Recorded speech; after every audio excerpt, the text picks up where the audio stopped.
போகும்போது என்ன பண்ணுவேன் தெரியுமா? எனக்கு ஒரு பழைய பாய், ஒரு போர்வை, ஒரு தலையணை இருக்கும். இதெல்லாம் இருக்கிறதுனால தானே எனக்கு தூக்கம் வருது அப்படின்னு வெறும் தரையில படுப்பேன். டிசம்பர் மாதம் கற்பனை பண்ணி பாருங்க, ஓலை குடிசை வீடு, அல்ல வெறும் தரையில அந்த குழந்தை படுக்கும். 12 மணி ஆனா பனி அப்படியே கொட்டுமா, தாங்க முடியாம எழுந்திரிச்சிருவேன். எழுந்திரிச்சு உட்காந்து அடுத்த நிமிஷம் படிக்க ஆரம்பிச்சிருவேன். அவ்வளவுதான், 12 மணிலேருந்து படிக்க ஆரம்பிப்பேன். ஏன்னா எனக்கு குளிர் தாங்காது. 12ஆம் வகுப்பு முடிச்சாச்சு.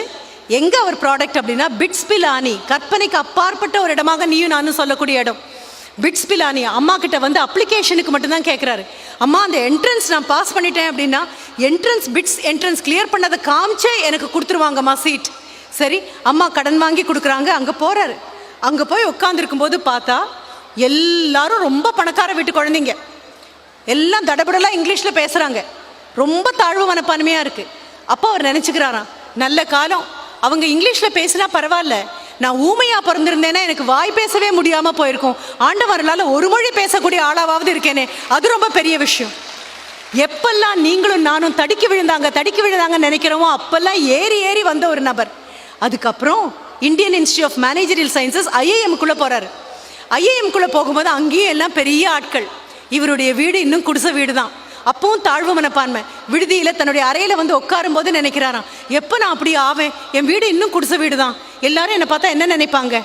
அதே மனதுக்குள்ளேருந்து இன்னொரு குரல் கேட்குது, தரையிலிருந்து பார்த்தா தானே குடிசை வீடும் மாட மாளிகையும் வேற வேறையா தெரியும். ஆகாய விமானத்தில் போகிறவன் பார்க்கும்போது எல்லாம் ஒரே உயரமாக தான் இருக்கும், அதனால கவலைப்பட வேண்டாம் அப்படின்னு என்ன நானே தேத்திக்கிட்டேன் அப்படின்னு சொன்னார். அவர் வந்து நின்று பேசும்போது நாங்கள் அத்தனை பேரும் கண்ணை திறந்து பார்த்துட்டு இருந்தோம்.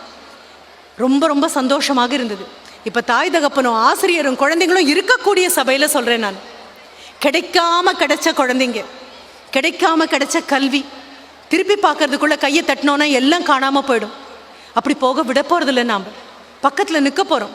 குழந்தைங்களுடைய தேர்வா நம்மளுடைய பலதையும் தியாகம் பண்ணிட்டு கூட இருக்க போகிறோம். குழந்தைங்க இருக்குது, அதனால நாங்கள் எங்களுடைய கேபிள் டிவியை கட் பண்ணிட்டோம். கேபிள் டிவி இதில் ஒரு பெருமையும் கிடையாது. பக்கத்து வீட்டு குழந்தைக்காகவா நம்ம வீட்டு கேபிள் டிவியை கட் பண்ணினோம்? அவ்வளோ பெரிய ஆட்கள் இல்லையே. நம்ம வீட்டு குழந்தைக்காக தானே. இதை தியாகம்னு சொல்லி நடக்கக்கூட கூடாது.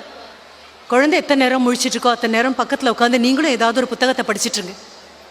காலையில் 2 மணிக்கு எழுந்திருக்கணும் அப்படின்னா எழுப்பி விடுறதல்ல உங்கள் வேலை. குழந்தை கூடயே எழுந்திரிச்சு உட்காருறது.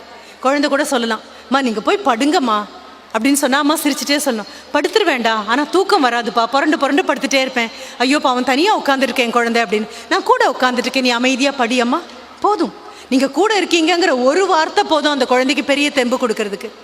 குற்றம் சொல்கிறத விட்டு, குறைகள் சொல்கிறத விட்டு, உங்கள் அத்தை குழந்தை இவ்வளோ நல்லா படிச்சது, உங்கள் மாமா குழந்தை இவ்வளோ நல்லா படிச்சது, உங்கள் பெரியப்பா குழந்தை இவ்வளோ நல்லா படிச்சது, என் கூட வேலை பார்க்குறவங்க குழந்தை இவ்வளோ நல்லா படிச்சது, இதை சொல்லாமல் எனக்கு கிடைக்காத கல்வியை 2 கையாலையும் அள்ளி கொண்டு வந்து உனக்கு கொடுத்துருக்கோம். நாங்கள் எத்தனையோ பெரிய தியாகங்களை பண்ணி உனக்கு கொடுத்துருக்கோம்.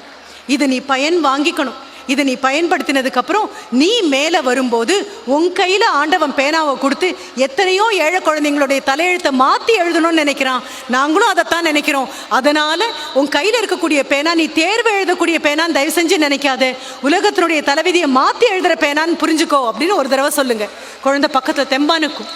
முதல் மதிப்பெண் வாங்கினாலும், 2ஆம் மதிப்பெண் வாங்கினாலும், 3ஆம் மதிப்பெண் வாங்கினாலும், நீங்கள் எதிர்பார்த்த அளவு வாங்காட்டாலும் உங்கள் குழந்தை உலகத்தில் சாதனைகள் செய்ய பிறந்த குழந்தைங்கிறதுல மாற்று கருத்து கண்டிப்பாக உங்களுக்கு வரக்கூடாது. முழுமையான நம்பிக்கையோட பக்கத்தில் உட்காருங்க. ஏன்னா குழந்தைங்க உங்களை அவ்வளோ முழுமையாக நம்புகிறாங்க. அப்பா அம்மா எங்கிட்ட அவங்க குழந்தைங்கள பற்றி புகார் சொல்லியிருக்காங்க, ஆசிரியர்கள் சொல்லியிருக்காங்க. ஆனால் இது வரைக்கும் 15 வயது, 16 வயது, 17 வயது ஒரு குழந்தை கூட எங்கிட்ட வந்து அப்பா அம்மாவை பற்றியும் ஆசிரியர்களை பற்றியும் புகார் சொன்னதில்லை. நம்மளை விட உயரமான மனசோட குழந்தைங்க இருக்காங்க. அதை காப்பாற்றுறது எப்படின்னு பார்த்துக்கோங்க.